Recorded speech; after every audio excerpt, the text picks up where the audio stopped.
കൊക്കോയ്ക്ക് വിദേശ രാജ്യങ്ങളിൽ പ്രിയമേറിയതാണ് കൊക്കോയുടെ വില ഉയർച്ചയ്ക്ക് കാരണം. കാര്യമായ പരിപാലനമില്ലാതെ മികച്ച വരുമാനം നേടാമെന്നതിനാൽ റബ്ബറിന്റെ സ്ഥാനത്ത് വീണ്ടും കൊക്കോ സ്ഥാനം പിടിച്ചിരിക്കുകയാണ്.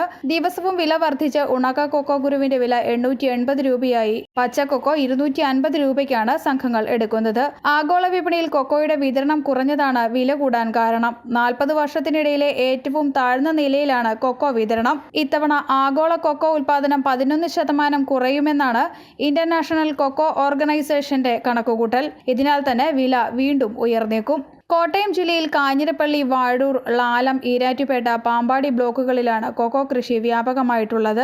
മണിമല കൊക്കോ ഉൽപാദക സഹകരണ സംഘം അമേരിക്കയിലേക്ക് മുൻപ് നേരിട്ട് കൊക്കോ കയറ്റി അയച്ച് വാർത്തകളിലും ഇടം പിടിച്ചിരുന്നു. കൊക്കോ വില കൂടിയതോടെ തോട്ടങ്ങൾ സുരക്ഷിതമാക്കുന്നുമുണ്ട് കർഷകർ. കൊക്കോയുടെ പതിവ് ശത്രുക്കളായ അണ്ണാനെയും എലിയെയും അകറ്റാനുള്ള ശ്രമങ്ങളും നടക്കുന്നുണ്ട്.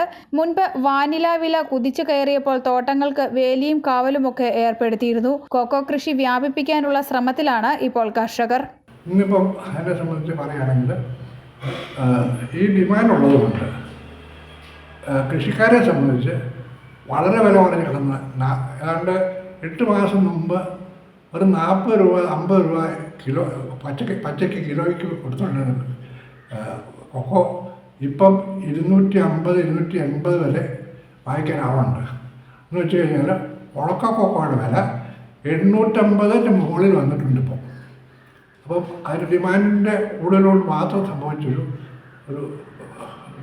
സംഭവമാണിത്.